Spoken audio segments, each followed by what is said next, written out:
Tucked between Europe and Asia, Armenia hides more than just ancient history. It's a place where foreigners often come first, and, surprisingly, there's barely any competition. Here's what's really happening. Foreigners have little competition for women. Armenia is a small country with a unique charm, rich traditions, and strong family values. But beyond the mountains and monasteries lies a surprising social trend. Foreign men often find themselves with little competition when it comes to dating Armenian women. The reason is both cultural and demographic, and it quietly works in favor of respectful, sincere outsiders. One of the key factors is Armenia's population size. With just under 3 million people, the dating pool is already limited. Adding to that, many Armenian men leave the country for work opportunities abroad, particularly in Russia, Europe, and the Gulf states. This migration creates an imbalance in the gender ratio back home, especially in cities like Yerevan. As a result, Armenian women are more open to the idea of dating foreign men, particularly those who show emotional maturity and genuine interest. Armenian women are known for their loyalty, warmth, and deep-rooted family values. While they value tradition, many are curious about the world beyond their borders and find foreign partners intriguing. A foreign man who respects their culture and treats them well can easily stand out, not just because of his background, but because of the effort he puts into understanding and connecting on a deeper level. Unlike in some countries where foreigners may be seen with suspicion or reduced to stereotypes, Armenia offers a different experience. If you're kind, stable, and sincere about building something meaningful, you'll likely find that local women respond positively, and sometimes even prefer foreigners over local options.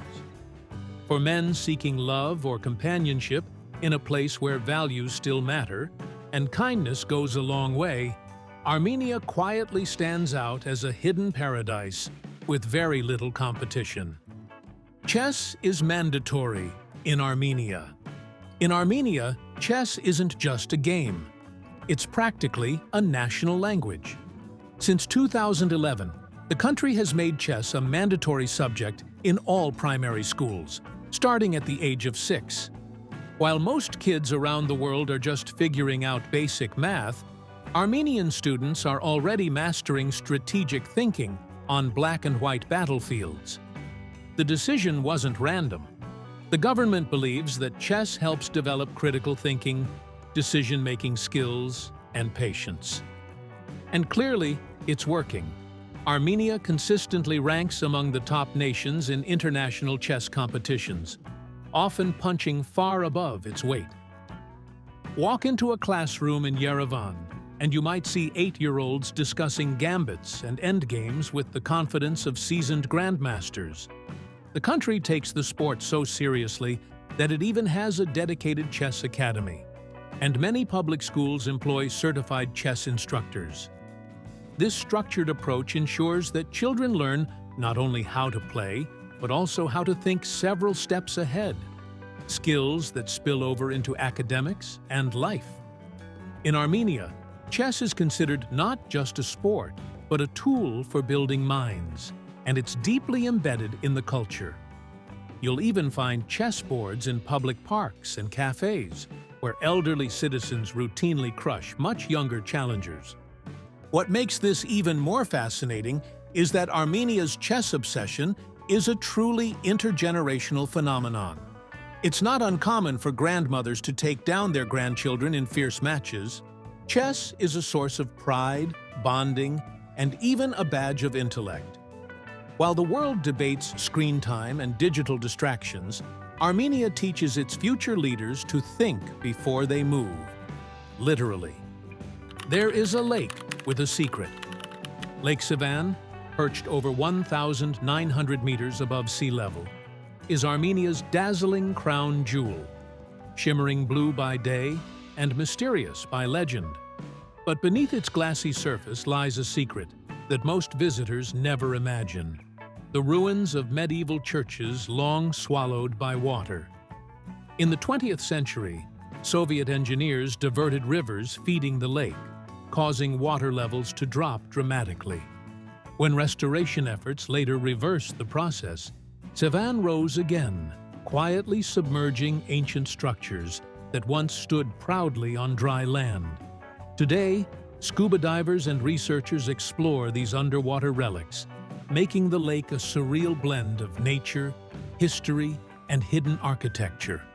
Standing on the shores of Savannahbank Monastery, it's easy to feel the weight of time. Built in the 9th century, the monastery now sits on a peninsula.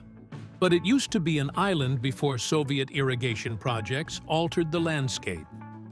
Locals say that when the lake is unusually still, you can feel the whispers of sunken walls below, remnants of Armenia's medieval golden age.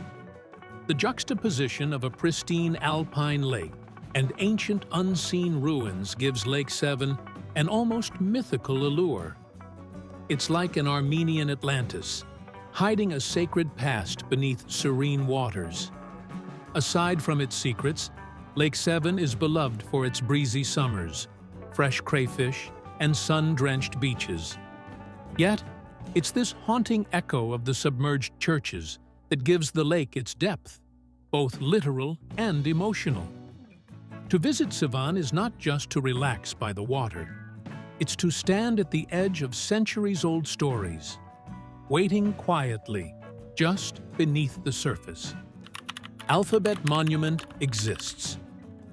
In the rolling hills near the village of Artashavan stands one of the most unusual tributes to language in the world, the Armenian Alphabet Monument. Imagine 39 giant stone letters, each crafted with care and arranged like ancient sentinels watching over the land. These aren't random sculptures. They're the actual letters of the Armenian alphabet, carved from tough stone and scattered like poetic breadcrumbs along the mountainside. Erected in 2005 to honor the alphabet's creator, Mesrop Mashtots, this open-air installation is a stunning celebration of linguistic identity, national pride, and enduring cultural resilience. Armenia's alphabet isn't just a tool for writing. It's a cornerstone of the nation's soul. Invented in 405 AD to make religious texts accessible to the Armenian people, the script helped preserve the country's identity through centuries of invasions and upheaval. Each letter at the monument is a masterpiece in itself, some decorated with khachkars, Armenian cross stones, others standing solitary against the sky.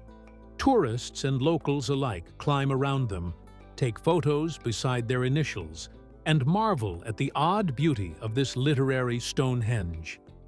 The Alphabet Monument feels more like a pilgrimage than a photo stop.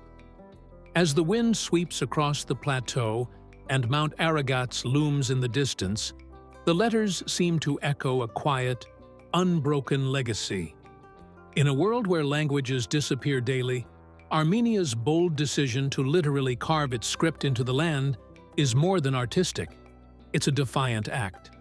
It's a stone-written message to time itself. Our words will not be forgotten. No McDonald's. In a world where the golden arches of McDonald's seem to rise on every other street corner, Armenia stands out like a quiet rebel. That's right. There's not a single McDonald's in the entire country. Not even one secret drive-through or miniature food court kiosk. This surprising absence isn't due to some ban or political drama. It's simply a matter of cultural preference, local business strength, and a different approach to fast food. Armenians are fiercely loyal to their cuisine.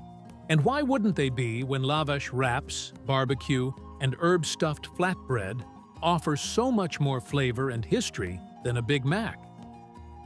Local fast food chains and cafes serve traditional Armenian snacks with a speed that rivals any global brand. Yerevan, the capital, is packed with bakeries that offer freshly baked gata and roadside grills that serve mouth-watering kebabs. Even international visitors find themselves swept into the rhythm of eating locally. It's not uncommon to hear tourists marvel, "Wait, there's no McDonald's here?" just as they bite into a cheesy, smoky sucuk sandwich. In Armenia, fast food doesn't mean greasy and generic. It means fresh, homemade, and uniquely Armenian. The lack of McDonald's has even become a quiet point of national pride. It symbolizes a country holding on to its identity in the face of globalization. In a way, it's more than just a missing burger joint. It's a cultural stance wrapped in warm lavash. And let's be honest, if your grandma makes better fries at home, why settle for anything less? Rock formations that sing. Nestled in the Garni Gorge, just a short drive from Yerevan, lies one of Armenia's most otherworldly natural wonders, the Symphony of Stones. At first glance, it looks like an enormous pipe organ sculpted by ancient gods. Towering columns of hexagonal basalt hang like frozen waterfalls from the cliffs, perfectly geometric and eerily harmonious in their formation. These rock formations weren't chiseled by human hands, but by nature's slow and precise craftsmanship. Lava cooling and cracking over millennia into stunning symmetry. What makes the Symphony of Stones truly unforgettable isn't just how it looks, it's how it sounds. When the wind threads through the columns at just the right angle and speed, the stones begin to hum. It's not loud or musical in the traditional sense, but there's a haunting resonance, a deep, airy tone that seems to rise from the earth itself. Locals say it's like hearing the mountain breathe or nature quietly singing its own lullaby. Stand quietly beneath the arches, and you might just feel like you're in the presence of something sacred, ancient, and alive. Despite its surreal beauty, the Symphony of Stones remains off the beaten path for many tourists, making it an even more magical experience for those who do seek it out. It's a spot where geology meets mythology, where silence becomes sound, and where you realize that Armenia's landscape doesn't just sit still. It whispers, it hums, and if you listen closely enough, it performs. Quite literally, it is a concert hall built by nature. Bread that tells stories. In Armenia, bread is not just food. It's a sacred tradition, a cultural emblem, and a medium through which stories are passed down through generations. Lavash, the country's beloved thin flatbread, is so significant that UNESCO declared it an intangible cultural heritage of humanity. Watching lavash being made is like witnessing a dance. Women roll out the paper-thin dough, stretch it over a special padded cushion, and skillfully slap it onto the walls of a toner, a traditional underground clay oven. Within seconds, it puffs up, chars slightly, and transforms into a soft, flexible sheet of bread. But lavash is more than its ingredients of flour, water, and salt. It's deeply woven into Armenian rituals and daily life. At weddings, lavash is draped over the shoulders of newlyweds as a blessing of prosperity. In villages, neighbors gather for communal lavash baking sessions, exchanging laughter, stories, and local news as the bread rises. Even funerals feature lavash, laid gently over graves as a symbolic gesture of respect. Every crackle, every charred corner seems to whisper pieces of Armenian history, shaped by hands that remember. What makes lavash so special is not just the flavor, though it's wonderfully chewy, earthy, and perfect with cheese or herbs, but its ability to bring people together. In an age of mass-produced everything, lavash remains a celebration of patience, skill, and community. One bite, and you're not just tasting bread, you're tasting tradition, resilience, and the enduring soul of Armenia itself. It's no wonder lavash has stood the test of time. It was never just food to begin with. They love stone crosses. Scattered across Armenia's rugged landscapes, churchyards, and mountain passes are thousands upon thousands of intricately carved stone crosses called khachkars. These sacred monuments, over 50,000 of them, are more than religious symbols. They're stunning works of medieval art and testaments to a culture that has endured through centuries of invasion, hardship, and transformation. No two khachkars are exactly alike, and that's no accident. Each one is a unique expression of faith and craftsmanship, carved by hand with detailed floral, geometric, or even animal motifs surrounding the central cross. Khachkars began appearing in the 9th century and quickly became central to Armenian spiritual and communal life. They mark victories in battle, commemorate lost loved ones, protect villages from plague, and serve as silent witnesses to history. Some are towering and elaborate, standing guard near monasteries like Noravank and Gegard. Others are humble, eroded by time, barely distinguishable from the rocky hillsides where they stand. Yet each one tells a story, not just of religion, but of a people whose identity is literally carved into the landscape. Today, khachkars remain powerful symbols of Armenian resilience and unity. Their craftsmanship continues, with modern stone carvers preserving the ancient techniques passed down through generations. UNESCO recognized khachkars as part of the intangible cultural heritage of humanity, affirming their value not just to Armenia, but to the world. In a fast-paced digital age, these silent stone sentinels remind us of the beauty of patience, devotion, and the human hand's ability to turn belief into art that endures for centuries. They bury cognac with the dead. In Armenia, where tradition runs deep and symbolism flows through everyday rituals, even saying goodbye carries a unique cultural twist, especially when it comes to brandy.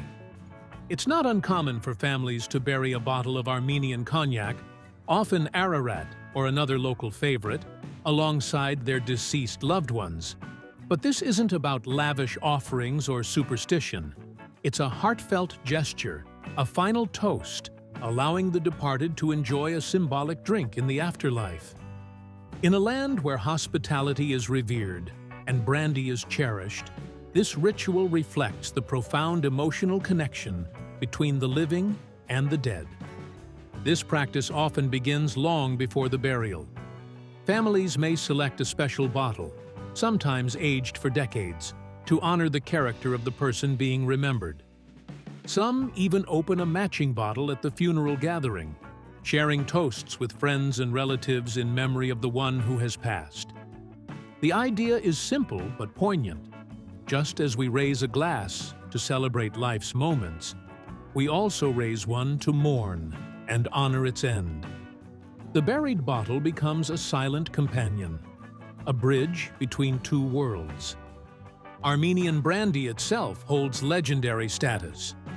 Winston Churchill famously praised it, and it has long been a symbol of Armenian craftsmanship. So it's fitting that in death, as in life, it plays a role in expressing love, legacy, and remembrance. In a way, burying a bottle isn't just a farewell. It's a promise to remember, to toast again someday, and to celebrate a spirit that continues long after the glass is empty. Home of the earliest shoes. In the shadowy depths of Armenia's Areni 1 cave, archaeologists made a discovery that would stomp its way into the history books: the world's oldest known leather shoe. Found in 2008, this 5,500-year-old relic was astonishingly well preserved, thanks to the cave's cool, dry conditions and a protective layer of sheep dung. Crafted from a single piece of cowhide and shaped to fit the right foot, the shoe even had ancient laces threaded through eyelets. It predates Stonehenge and the Egyptian pyramids, placing Armenia firmly on the map of early human innovation. What's truly fascinating is the shoe's design. It's surprisingly modern. With its sleek form and practical construction, it looks like something you might find in a boutique today, rather than in a Neolithic burial pit. The shoe was found stuffed with grass, possibly for insulation or to help it keep its shape over time. Scientists believe it belonged to a woman, and its size, European 37, US women's 7, makes you wonder about the person who wore it and the world she walked in. What paths did she tread? What stories would those worn soles tell?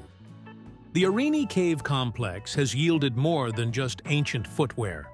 It's also home to the oldest known winery and evidence of early brain surgery, making it a treasure trove of prehistoric life.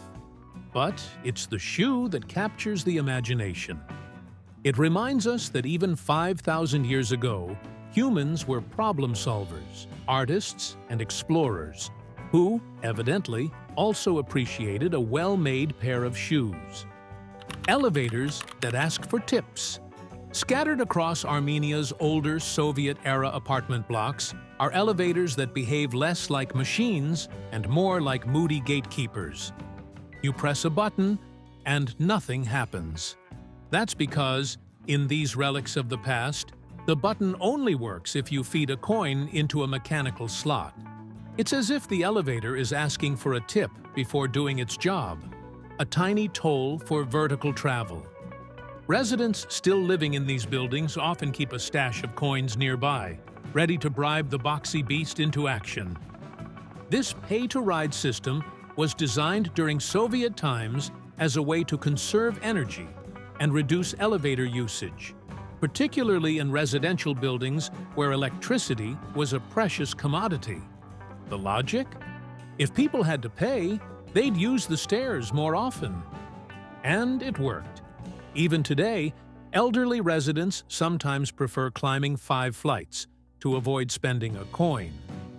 For visitors, however, the whole thing feels surreal, like time traveling into a quirky dystopia where even gravity isn't free. There's a strange charm to it, though.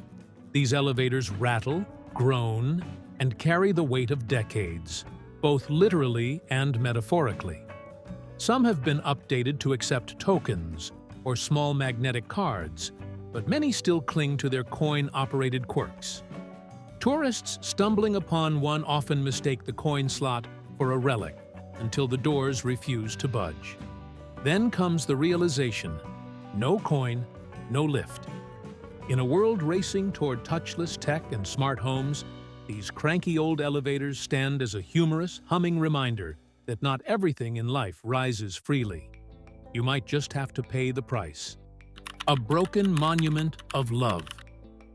Perched quietly on a hilltop near Stepanakert in Nagorno-Karabakh, We Are Our Mountains is more than just a striking sculpture. It's a stone embodiment of identity, resilience, and rootedness. Known affectionately as Tatik Upapik, grandmother and grandfather, these two solemn heads carved from volcanic tuff appear as ancient guardians of the land. But despite popular belief, they aren't traditional statues. They aren't meant to represent people made of stone, but rather stone shaped into people, symbolizing how inseparably the people belong to their land. Quite literally, they are the mountains. Designed by Armenian sculptor Sargis Bagdasaryan in 1967, this monument was never intended to be flashy or grand. It's humble, almost weather-worn, and yet impossibly powerful. The figures don't stand above the land. They emerge from it, faceless and quiet, like memory carved into the hillside. For locals, the monument became a visual expression of cultural endurance, a reminder that even under political uncertainty, the land remembers its people. That makes it less a statue and more a heartbeat in stone. But like the region it inhabits, the monument's meaning is complex and heavy with history. Often seen in tourism campaigns, war footage, or political debates, We Are Our Mountains is now a fractured symbol, claimed, disputed, loved, and misunderstood. It draws curious visitors and quiet pilgrims alike, each trying to understand how a monument can feel both permanent and heartbreakingly fragile. It's not just a monument of love, it's a monument to love, deep, immovable, and, like the land it springs from, forever contested. They use walnut jam as a treat. At first glance, walnut jam might not sound like something you'd willingly spoon onto toast, but in Armenia, this curious delicacy is both a treasured tradition and a surprising culinary treat. Made from young green walnuts picked before their shells harden, the process to transform them into jam is as meticulous as it is magical. The nuts are soaked for days, sometimes weeks, to remove their bitterness, then simmered slowly in spiced syrup until they turn glossy, black, and sweet, yet retain a soft, chewy center. The result? A bold, almost candied flavor that dances between bitter and sweet, with haunting complexity. This isn't just any jam to slather on pancakes. Walnut jam is reserved for special occasions, often served with strong Armenian coffee, or alongside a spread of homemade pastries during visits with friends and family. It's presented with pride, usually on a delicate porcelain plate with a tiny spoon, as though you're about to sample a rare gem. Some locals swear by its digestive benefits, while others just love the way it pairs with cheese, yogurt, or even ice cream. It's a little like the caviar of Armenian sweets, unexpected, intense, and completely memorable. And for many Armenians, this jam is much more than a dessert. It's a symbol of hospitality, craftsmanship, and patience that has been passed down through generations. Grandmothers still keep secret recipes, often adding hints of clove, cinnamon, or lemon peel for a signature twist.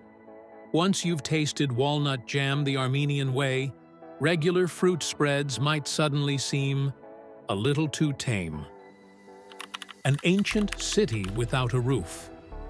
Zvartnots Cathedral may not have a roof, but what remains of this 7th century wonder still leaves visitors awestruck. Once a towering masterpiece of Armenian architecture, the cathedral now stands in partial ruins. Its soaring columns, intricately carved stones, and circular foundation open to the sky. Located near Yerevan and framed by views of Mount Ararat on clear days, Zvartnots doesn't need to be whole to be breathtaking. It's like walking through the skeletal remains of a legend, where every fallen stone tells a story of ambition, faith, and mystery. Built under the direction of Catholicos Nerses III, also known as Nerses the Builder, the cathedral was intended to impress both the heavens and human eyes. Its unique circular design and innovative construction techniques made it a marvel of its time. Archaeologists believe that it was destroyed by an earthquake just a few centuries later. But what's truly remarkable is how its spirit survives in the fragments. Even without its dome, Zvartnots commands reverence. The arches still stand like sentinels, and the floor plan reveals the genius behind its layout, almost like a puzzle waiting to be solved. Walking through Zvartnots feels like stepping onto the set of a historical epic. Only it's real, and the silence is powerful. Birds fly freely where the dome once stood, and the breeze carries echoes of ancient chants. For architecture lovers and dreamers alike, this roofless cathedral is more than a monument. It's a conversation between past and present, reminding us that beauty doesn't need to be whole to be unforgettable. If Armenia wasn't on your radar before, it might be now. Curious about more places where foreigners are treated like VIPs? Hit that like button, subscribe, and stick around for more.